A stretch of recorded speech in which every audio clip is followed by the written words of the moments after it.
शीर्षक आखिरी संडे। आरव पुणे में रहने वाला एक फ्रीलांस सॉफ्टवेयर इंजीनियर था। उसकी जिंदगी सामान्य थी तब तक जब तक उसे एक अजीब ईमेल नहीं मिला। ईमेल का विषय था, तुम्हारे पास उसे बचाने के लिए 72 घंटे हैं। मेल में कोई टेक्स्ट नहीं था, सिर्फ एक फोटो अटैच थी। आरव ने जैसे ही फोटो खोली उसकी रूह कांप गई। उसकी छोटी बहन अनया एक कुर्सी से बंधी हुई बेहोश पड़ी थी।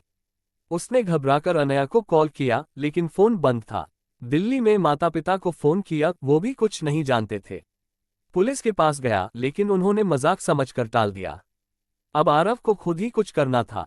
उसने फोटो की मेटाडेटा फाइल चेक की जिसमें छुपे हुए जीपीएस कोऑर्डिनेट्स थे, एक पुरानी सुनसान फैक्ट्री के। आरव तुरंत वहां पहुंचा। अंदर एक रिकॉर्डिंग डिवाइस चल रही थी और आवाज थी खुद आरव की। अनया, मुझे माफ कर दो, मैंने ऐसा नहीं चाहा था। आरव दंग रह गया। उसने कभी ऐसा कुछ कहा ही नहीं था। वो वापस घर लौटा जहां अगला ईमेल उसका इंतजार कर रहा था। अब सिर्फ 48 घंटे बचे हैं। सच्चाई तुम्हारे बेहद करीब है।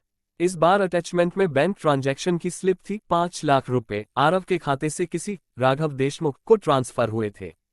आरव को कुछ याद ही नहीं था। उसने अपने कंप्यूटर लॉग्स खंगाले तो पता चला कि किसी ने एक हफ्ता पहले उसकी डिवाइस को रिमोट एक्सेस किया था। अब उसे समझ आ गया, उसे फंसाया जा रहा है।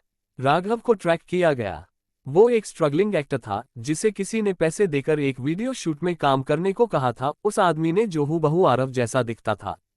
तब जाकर आरव को सच्चाई का एहसास हुआ। उसका जुड़वां भाई आर्यन, जो बचपन में बिछड़ गया था और उसे कभी पता ही नहीं चला।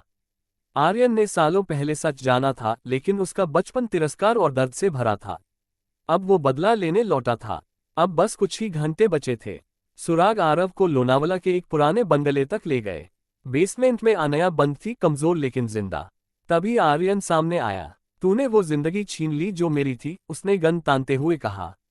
अब मैं वो सब कुछ ले लूंगा जो मेरा हक था।